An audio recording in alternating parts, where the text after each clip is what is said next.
me deeper than my feet could ever wander, and my faith will be made stronger in the presence of my Savior.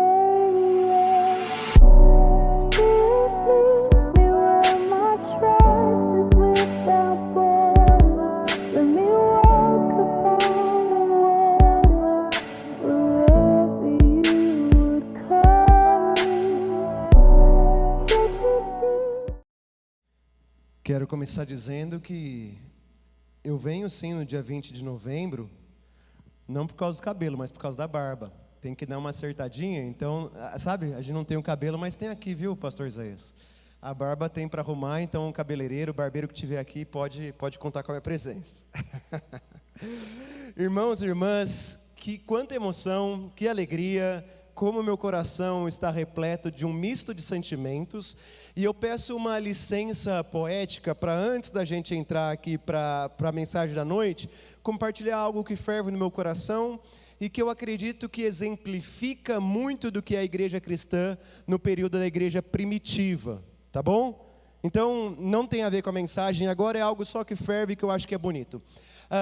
Quando a gente vai ver o apóstolo Paulo ele fazia viagens missionárias, ficava um tempo numa igreja, saía e voltava depois para ver como que estava o trabalho e tecia algumas palavras, às vezes de exortação, às vezes de encorajamento. Era assim que ele fazia, não é isso? E aquela era a comunidade cristã. E quem estava por trás de toda a missão não era o apóstolo Paulo, ou Timóteo, ou Tito, mas era o Espírito Santo de Deus e Cristo. Amém? Amém? Pois bem, eu vou contar uma história, as crônicas da minha vida, e como a minha vida, que é curta, tenho 35 anos, mostra um pouco disso. Aqui entre nós estão pessoas que eram amigas da minha mãe e do meu pai, quando eu ainda nem existia. A Crista aqui, o Juninho, eles conheciam minha mãe. Eu cresci na igreja. Muita gente fala, por que eu vou na igreja desde cedo? É melhor, né? Depois lá na frente se converter, porque daí eu posso aproveitar. Tá, eu vou contar a minha história. Eu cresci na igreja, aqui tem amigos que me conhecem desde quando eu usava fralda. Se é que não trocavam minhas fraldas também, né? E eu corria, Giovana, pelos bancos, diz o pastor, porque minha mãe cantava no meu coral, meu pai era presbítero, e eu corria para querer estar junto com eles. E a igreja me viu crescendo nos caminhos do Senhor. Ok? Então assim eu fui indo. Aí foi passando, aqui está a professora minha que foi de culto infantil, quando era adolescente. Olha como o Espírito de Deus está regendo tudo isso. Fique comigo. Fui crescendo, e aí eu comecei a ir para acampamentos. Esses meninos que estavam tocando aqui no ministério, muitos deles eram os meus... Bom, eu comecei como acampante no Cristo da Vida, em Avaré. Aí eu me tornei equipante desses uns. Nossa, aí que começou a cair o cabelo, viu, Tiquinho? Foi nessa época aí. Aí, eles foram crescendo. E eles cresceram e se tornaram equipantes junto comigo. Olha que gostoso. E o Espírito de Deus cuidando de todas as coisas. Beleza? Quando eu era adolescente, Deus mandou um pastor para lá. Para a igreja que eu frequentava. Quem era ele? Quem sabe quem era meu pastor na minha adolescência? O reverendo Isaías, que estava aqui. O pastor dessa igreja. Olha como é o Espírito de Deus. Ele começou a caminhar comigo quando eu tinha 11 anos, 10 anos. Eu lembro que eu voltei dos Estados Unidos e aí eu queria tocar saxofone. Porque os meninos que tocavam na banda eram tudo bonitinho, eu queria estar bonitinho também, entendeu? Aí eu encontrei o saxofone e o Isaías foi discipulando, e eu era aquele do tipo carrapato, porque eu amava Jesus, eu queria viver experiências gloriosas com Deus, mas carrapato, estava todo lugar junto. Né? Nessa época minha mãe estava muito doente. Todos os dias eu ia na igreja à tarde, que ficava aberta para orar com o amigo Lucas Bruder, com o Gustavo. E a gente orava para eu poder ter linguagem para lidar com o sofrimento que eu passava. Tá bom? E aí o Isaías foi me educando, eu fui aprendendo mais sobre Deus. E então, chegou a mulher mais linda do mundo. Me perdoem porque ela agora já é casada. Que eu conheci aonde? Na igreja. A minha esposa, a Mariana, trabalhamos juntos. Tudo bem? Aí eu vou para São Paulo, prometo que vai ser rápido. Vou para São Paulo estudar no seminário.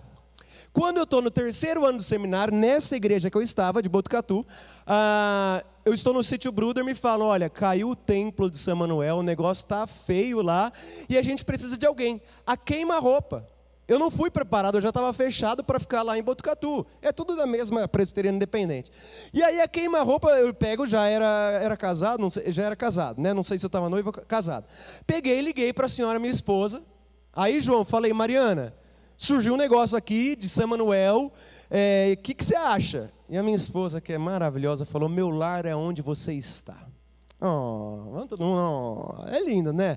E aí eu falei, pronto, é isso que eu quero. E Botucatu estava muito bem servido de pastores. Eu falei, não, São Manuel, o negócio caiu, é lá que eu vou. Eu quero ser missionário do Reino de Deus. Né? Já tinha ido com a Mariana para o sertão da Paraíba, para trabalhar lá. Bom, fato é que viemos para São Manuel quando hoje parece que é um restaurante, né? Alguma coisa aqui, numa esquina. E aí, eu olho, a vida do reino de Deus, hein? Continua. Esse moço aqui que eu vejo aqui da direita, o Mateus, eu lembro até hoje, a gente fazendo escola dominical no fundo daquela casa, com a laje caindo. Vocês quem lembra, né? A laje caindo, era uma laje assim, me reunia eu, ele, a Thalita que está por aqui, era criança, não, a Thalita Morelli, era criancinha, eu era o pastor, e a gente ficava, você lembra, Mateus? Quer dizer, olha que coisa que é o reino de Deus. Aí surge a oportunidade da Barra Bonita, pela irmã Mara, tinha o Paulo Baú, e lá a gente vai trabalhando, conhece a Meire, conhece o irmão que hoje está na mesa de som. Olha isso. Mas daí eu não queria só a Barra, porque o Espírito de Deus estava se mexendo. E eu visitava um senhorzinho, que era lá da Pratânia, seu Gideon, e que ele falava assim, olha, como esse moço é neto do pastor Mauro. Estão comigo ainda? Mauro é o meu avô. E foi pastor aqui na década de 80, 90. Foi um bom pastor. E esse senhor gostava muito do meu avô. Pelo carinho que ele tinha pelo meu avô, o que ele fez, Daniel? Eu recebo o pastor Paulo, verdade? Cadê o Paulo da Prata aqui? Deve estar por aí, verdade, não é? E eu começo a tocar um violão, nem sabia tocar violão, começo a tocar de qualquer jeito para evangelizar ele. Hoje está a família do Paulo, o Fábio, que estava fazendo pastel ali. Então, por que eu estou chegando e contando essa história? Quando a gente vive no reino de Deus, e a gente faz aquilo que o pastor Isaías falou, de se entregar não só ao domingo, mas na vida, as coisas vão acontecendo de tal forma que o nosso coração se enche de alegria de ver no mesmo lugar, numa mesma noite, professora de escola dominical, colegas que estavam debaixo de uma laje caindo, pessoas que a gente abriu o campo na Barra e mais, pessoas que eu não conheço. Glória a Deus, pessoas que são novas na igreja, que não vieram do tempo que eu estava aqui. E quem que está por trás de tudo isso que tem a ver com a nossa salvação, dona Adélia? O Espírito Santo de Deus. Ele é o regente das nossas vidas. Cada pequena atitude que a gente tem, cada tempo, cada conversa, você que era irmão quando eu estava aqui, sabe o quanto que eu fui na tua casa, o quanto que eu acompanhei, tudo isso vai fortalecendo para nós nos tornarmos mais parecidos com aquilo que Deus espera que nós sejamos. E qual que é o resultado disso que você faz parte, meu irmão, minha irmã? São vidas novas no reino de Deus. E assim, não tem Mastercard, não tem Visa, não tem dinheiro, não tem do que você olhar para a tua vida e ter orgulho do que Deus fez nela, do que você olhar para a tua vida e falar glórias a Deus, porque Deus usou o meu pastor Isaías, eu trabalhei aqui 7 anos e quando eu vou para o Canadá, o que acontece? Eu converso com o conselho e um dos nomes que eu fortemente estava orando e que eu queria, eu não podia decidir, era o pastor Isaías. E olha que coisa linda que está aqui acontecendo. No Canadá foi gente me visitar daqui? Foi, Claudinei, Marcela, meu sogro. Olha que coisa linda, né? Eu acho que essa é a obra do Espírito. Se você é novo na igreja, eu desejo para você que você um dia sinta a alegria que eu estou sentindo no meu coração nessa noite. A alegria de você ser usado por Deus, ainda que pecador, para ser bênção na vida de pessoas, amém? Bom, como o apóstolo Paulo, eu volto e eu, com meu coração alegre, eu falo, Isaías, vejo que coisas boas Deus tem feito aqui em São Manuel, e eu glorifico a Deus pelo que vocês são, glorifico a Deus pelo que vocês têm feito, e louvo a Deus e exorto para que vocês continuem fazendo. Tá? E a mensagem que eu quero trazer nessa noite, que eu creio ser importante para uma igreja que está em desenvolvimento, está no livro de Gênesis. Abra lá, livro de Gênesis, capítulo 15. É uma mensagem significativa, eu diria que principalmente para aqueles que têm bastante contato com os jovens ou os adultos, jovens adultos, tá? Que seja a bênção na tua vida nessa noite. Gênesis, capítulo 15, são vários versículos, a partir do versículo 1, então fique comigo. Diz assim: depois dessas coisas, o Senhor falou a Abraão numa visão: não tenha medo, Abraão, eu sou o seu escudo, e grande será a sua recompensa. Mas Abraão perguntou: ó soberano Senhor, que me darás, se continuo sem filhos, e o herdeiro que possuo é Eliezer de Damasco? E o Senhor lhe deu a seguinte resposta: seu herdeiro não é este, um filho gerado por você mesmo será o seu herdeiro. Levando-o para fora da tenda, disse: olhe para o céu, conte as estrelas, se é que pode contá-las, assim será a sua descendência. Abraão creu no Senhor, e isso lhe foi creditado como justiça. E disse-lhe ainda o Senhor: eu sou o Senhor, que o tirei da terra de Ur dos Caldeus, para dar-lhe esta terra como herança. Perguntou Abraão: ó soberano Senhor, como posso saber que tomarei posse dela? Respondeu o Senhor: olha o ritual agora. Traga-me uma novilha, uma cabra e um carneiro, todos com 3 anos de vida, e também uma rolinha e um pombinho. Abraão trouxe todos esses animais, cortou-os ao meio e colocou cada metade em frente à outra. As aves, porém, não cortou. Nisso, aves de rapina começaram a descer sobre os cadáveres, mas Abraão as enxotava. Ao pôr do sol, Abraão foi tomado de sono profundo, e eis que vieram sobre ele trevas densas e apavorantes. Agora no versículo 17. Depois que o sol se pôs e veio a escuridão, eis que um fogareiro esfumaçante com uma tocha acesa passou por entre os pedaços dos animais.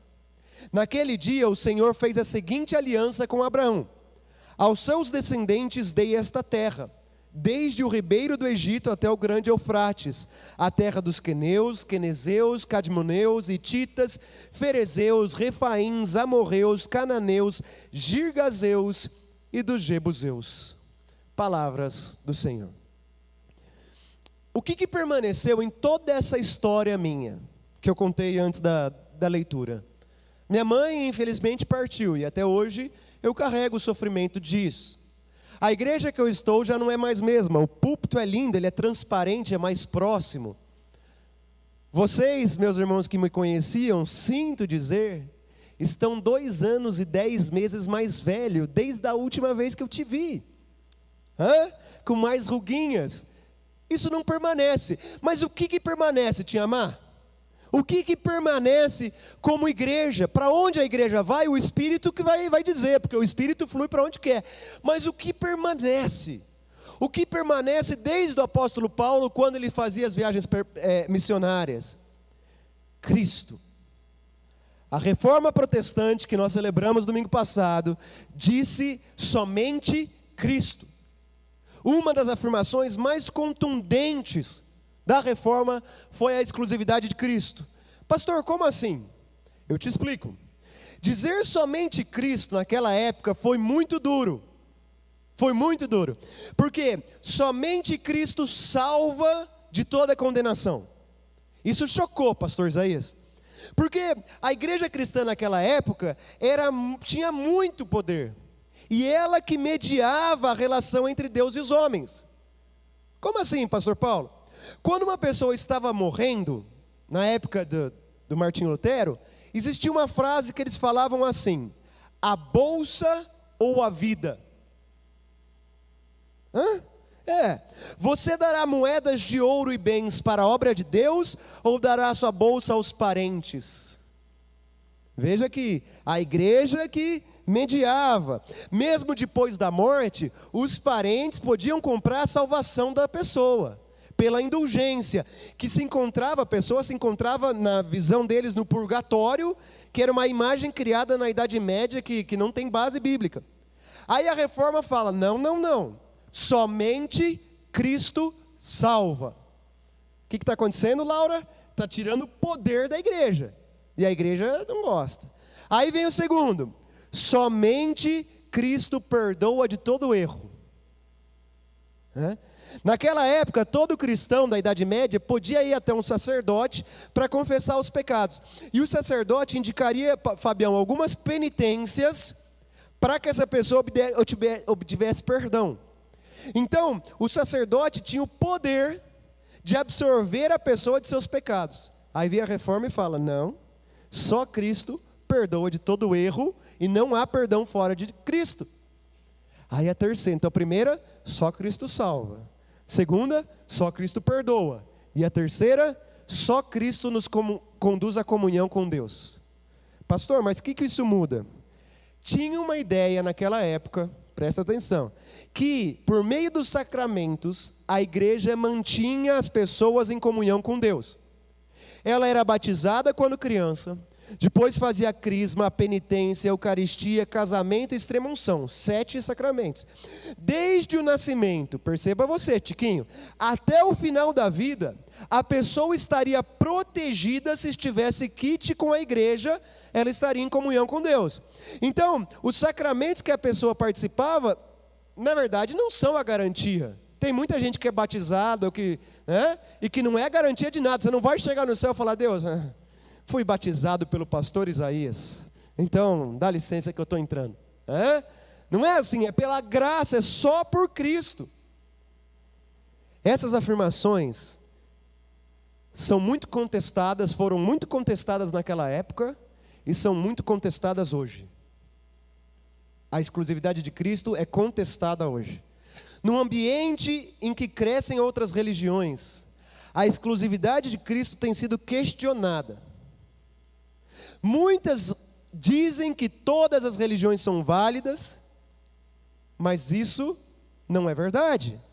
Tem gente que diz que toda religião vê um aspecto diferente de Deus, como se Deus fosse um elefante, a história dos cegos, né? Cada um vê um aspecto diferente.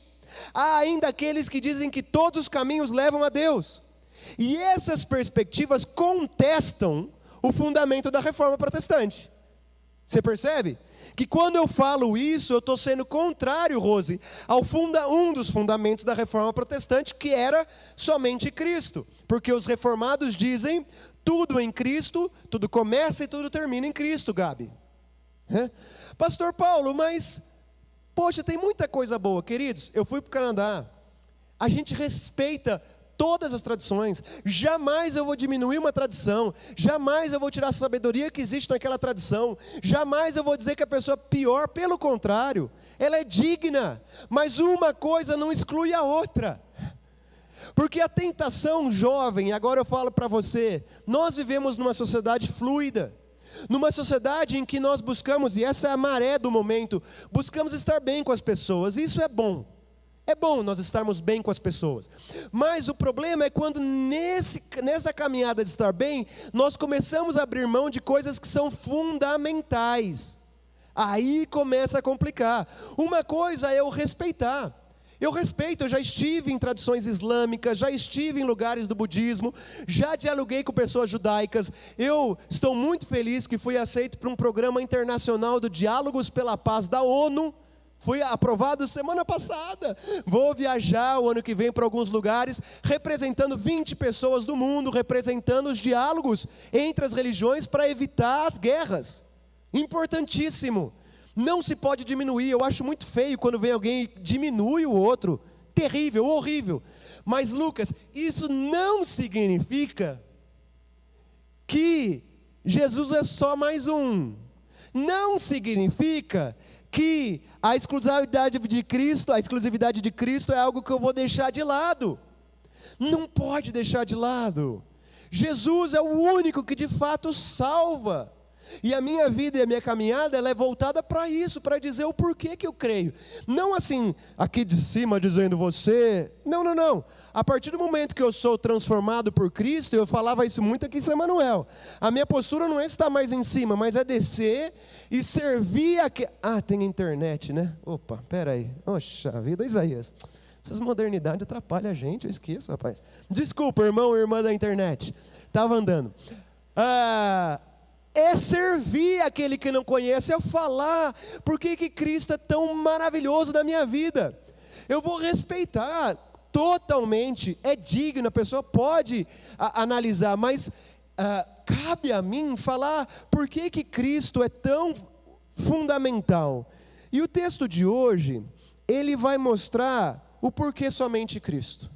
E eu acho que, pastor Isaías, em 120 anos, é importante a gente relembrar por que somente Cristo. Por que não qualquer outro? Vamos lá? A passagem diz que Deus prometeu um filho a Abraão. Para quem não conhece essa história, se você é novo na igreja, Abraão já era bem velhinho, beirava os 100 anos de idade. E a esposa dele era estéril. E Abraão tentou várias maneiras de ter filho, mas Deus falava que o filho dele ia ser com Sara. Ele tentou pegar Eliezer, que era um filho de uma empregada, ele teve um filho com uma também, com Hagai, mas Deus falava, não, é de Sara, você e Sara vão ter um filho. E aí Abraão falou, Deus, como que isso vai acontecer? Eu já estou com quase 100 anos. E Deus falou o seguinte, eu quero fazer uma aliança com você. E aí acontece uma coisa estranha, seu Mário, mas que eu vou tentar explicar no ritual. Deus fala que Abraão tinha que matar alguns animais, cortar no meio, dividir em metade e deixar uma fileira no meio. Senhor Paulo, que é isso? Eu vou explicar. Naquela época, sempre que um senhor, uma pessoa mais rica, fazia uma aliança com alguém mais pobre, um servo, eles faziam isso, era muito comum. Eles pegavam animais, cortavam no meio, colocavam as metades, e para fechar a aliança, o que eles faziam? O servo, que é o mais fraco da relação, passa no meio da metade dos animais. Vai passar no corredor assim. Como que dizendo, se eu não honrar a aliança, corte-me ao meio. Tudo bem? Entendeu, Rafaela? O que está acontecendo é, eu estou fazendo uma aliança com alguém mais poderoso que eu. Para afirmar, eu vou pegar animais, cortar ao meio, e num dado momento eu vou passar no meio dos animais cortados, como que dizendo, sabe a criança dá o dedinho, ó, prometo, né? É o prometo. Eu prometo, e se não acontecer, me corte ao meio. Bom, seu Carlos, quando Deus fala, corte os animais ao mesmo, o que Abraão pensou? Vou cortar, Deus está prometendo que eu vou ser pai de multidões, então vai chegar uma hora que Deus vai falar, Abraão, passa no meio, né, dos animais. O que acontece no texto é que Abraão fica lá esperando. E Deus não fala para ele passar no meio. Fica cansado. Chega de noite. Abraão está meio assustado. Diz o texto que ele estava aterrorizado. E sabe o que acontece? E aí meu coração ferve. Aí Deus aparece, se revela, transcendência. Ele se revela, dona Marisa, e ele passa como uma tocha de fogo entre os animais. Deus, o Criador do céu e da terra, o Rei do universo, o Senhor dos senhores, o Todo-Poderoso, vem até Abraão, passa como uma tocha, eu não sei você, mas imagine isso acontecendo, dona Adélia. Eu ia me arrepiar até o último fio de cabelo que eu não tenho, né? E ele passa. Eu penso que Abraão, o que está acontecendo aqui? O Senhor nunca passa no meio, quem passa é o servo. Deus estava dizendo, Abraão, se for preciso, eu morrerei por esta aliança que nós estamos firmando agora. Se você romper a sua parte, ou a sua descendência, romper a sua parte da aliança, eu serei cortado ao meio por você, Abraão, por sua descendência, para que vocês sejam abençoados. Isso não acontece, é o servo que é para ser cortado ao meio. Mas o próprio Deus, na aliança que Ele faz com Abraão, que é o Pai do povo de Deus, do qual eu e você fazemos parte, Silas, é Ele quem passa ao meio como uma tocha, como que dizendo, se vocês romperem a parte da aliança que lhes cabe, que eu seja cortado ao meio, mas vocês não perderão a minha bênção.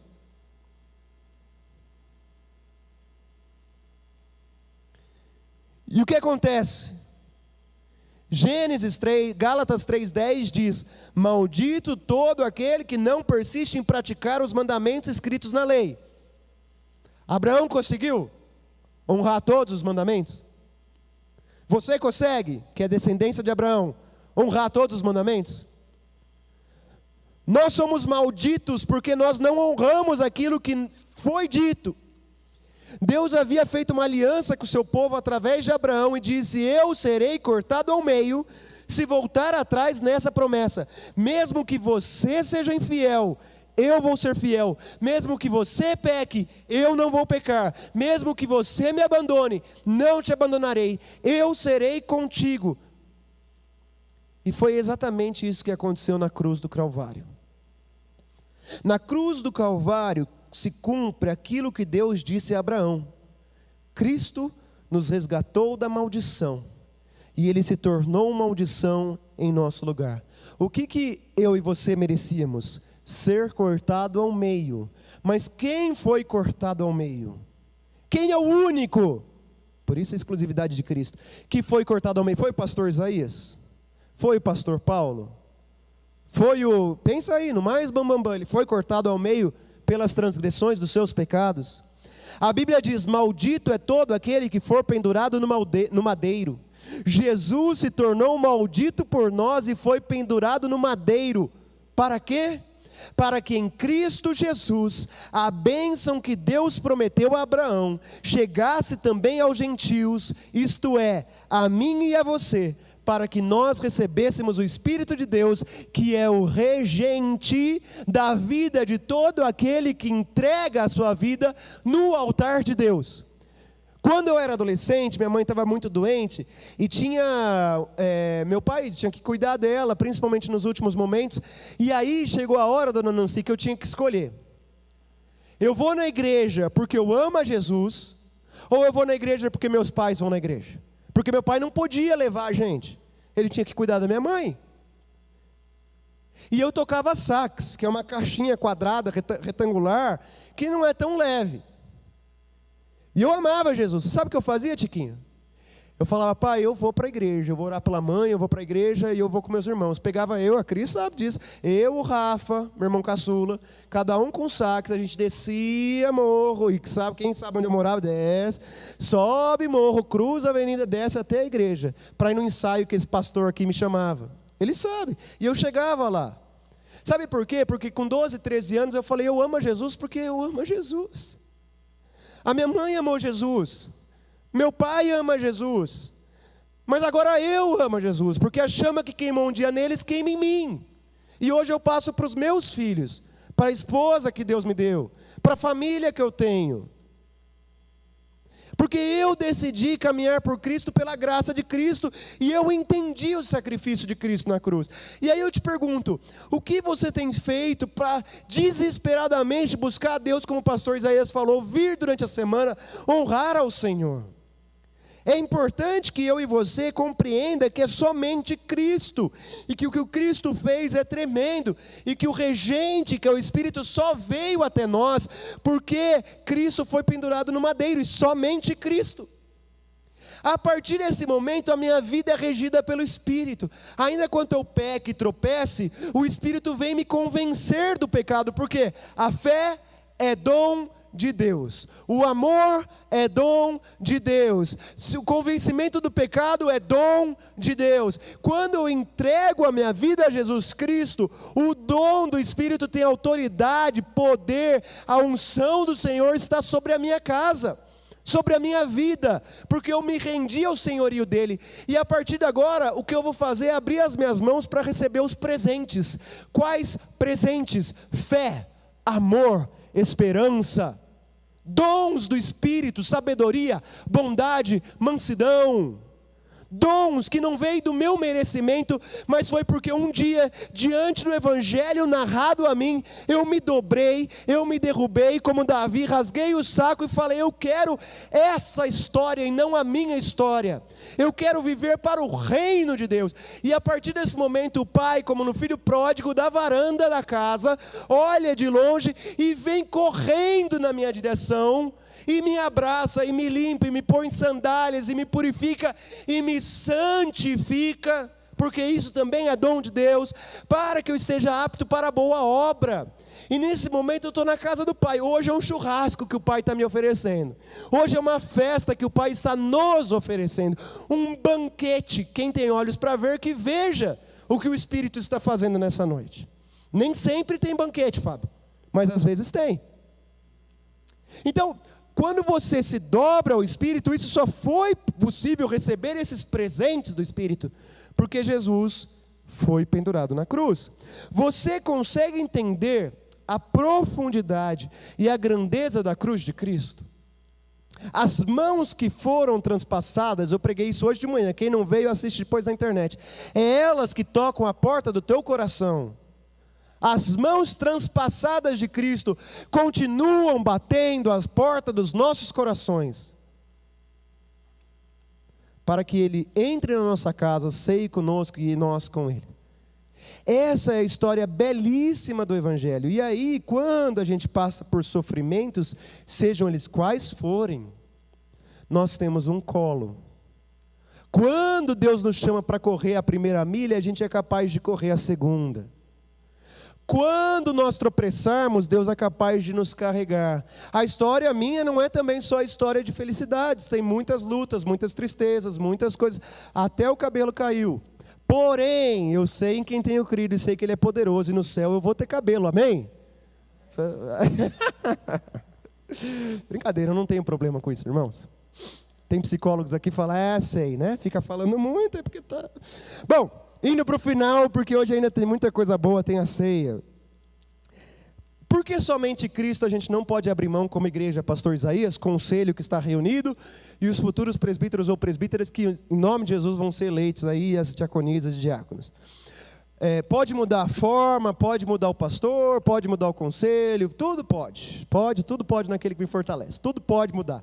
Mas aquilo que vem desde a reforma, ou até antes disso, isso não pode mudar. Você entende por que é somente Cristo? Por que não é Buda? Por que não é qualquer outra divindade que as pessoas adorem? Porque só Cristo foi transpassado pelos nossos pecados. Você entende? Então é claro que eu posso dialogar. Hoje, no censo de 2010, disse que 93% da população brasileira se declara como cristã. Em 1901 era 97. Em 1950 eu fiz isso por causa do meu mestrado. Era 96. Em 1970, 95. E agora caiu para 93. Isso em 2010. E as estimativas são que vai cair agora para 87. Vai despencar.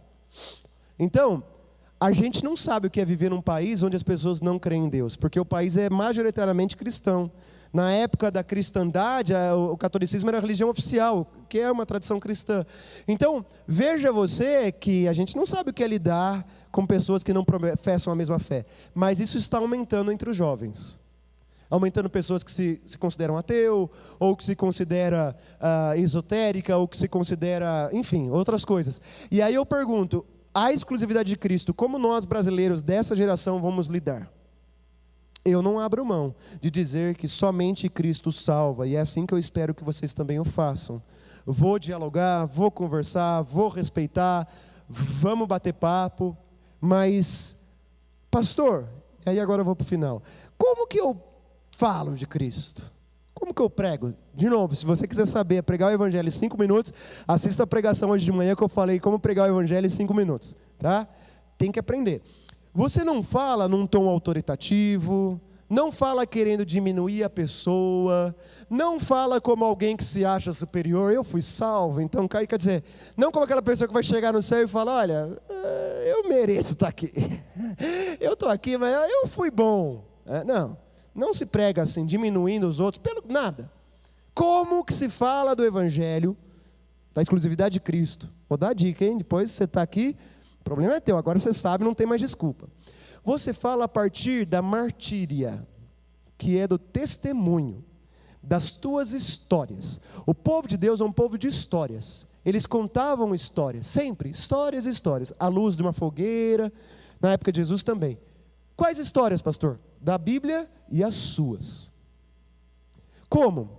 Você fala assim, conversa com a pessoa e fala, pô, por exemplo, estou lá tomando comendo um misto quente, tomando um suco de laranja com acerola. Estava com uma saudade disso que vocês não têm ideia. Aí a pessoa está lá falando alguma coisa, de alguma tristeza, ou ela está falando mal do Brasil, porque está um momento difícil, politicamente, economicamente, crises, polaridades, né? E aí a pessoa, ela, de duas uma, ou você vai seguir a linha, eu vou falar também, como todo mundo, né? Ou você vai se lembrar que você é peregrino aqui, que Deus te colocou nessa geração para fazer a diferença. E aí você vai falar assim, olha, tem muita coisa difícil acontecendo, mas eu não sei, eu encontro paz. Mas você é doido, rapaz. Não, eu encontro paz. Sabe, eu vou falar, quando eu estou na igreja, quando eu escuto a palavra de Deus, me faz a diferença no meu coração. Sei não, igreja hoje em dia... Cara, eu não posso falar por todas as igrejas, eu não conheço, mas eu quero falar da que eu frequento, a que eu vou é uma bênção. Cara.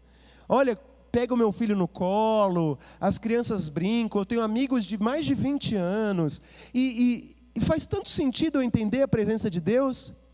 E se você for um amigo dessa pessoa íntimo, ela vai abrir a porta do coração. E aí é a hora de falar, olha, Jesus, eu não sei se você sabe, ele enfrentou resistências, ele sofreu, mas ele ama tanto você. Como eu queria que você pudesse conhecer a Ele. Como eu queria que você pudesse ver com os olhos que eu posso ver. É contar a tua história. Não é diminuir, não é, sabe, querer dialogar e defender tecnicamente. Não, é falar da vida. É falar do reino, falar, olha, Jesus, pega uma passagem que você gosta. Mas o que é Jesus? Não, a história é, a gente pecou, a gente errou, a gente se desviou e tem a morte, o sofrimento, mas Deus ama o mundo e Ele quer transformar essa realidade. Então, a forma como a gente se posiciona como igreja, a partir dos ensinamentos da reforma, e devemos continuar nos posicionando, depois desses 120 anos, é remetendo e apontando para Cristo, contando as histórias de Cristo. Eu não preciso que alguém faça uma oração forte para eu ganhar o amor de Deus. Eu não preciso fazer boas obras para ganhar o amor de Deus. Eu não preciso pôr na televisão, um copinho, não preciso. A reforma vem e fala, somente Cristo. Somente Cristo. 1 Timóteo 2,5 diz, pois há um só Deus e um só mediador entre Deus e os homens, o homem Cristo Jesus, o qual se entregou a si mesmo como resgate de todos. Se eu puder falar uma palavra nessa noite para vocês, é essa. Como o apóstolo Paulo, eu imagino que ele falava e se emocionava quando ele via os meninos mexendo na mesa de som. Acho que naquela época não existia, né? Mas se existisse, ele ia ficar emocionado de ver, sabe? O povo trabalhando, o povo que ele pregou o evangelho, evoluindo, crescendo. Eu imagino que uma das mensagens que com certeza ele pregaria é: não se esqueça de Cristo. O que eu tenho a dizer a IPI de São Manuel, que está na Barra, na Prata, em Areópolis, é: ame a Jesus. Continua amando a Jesus. Tenha histórias para contar, não histórias de 10 anos atrás, histórias de um mês atrás. E compartilhe o amor de Cristo. Amém?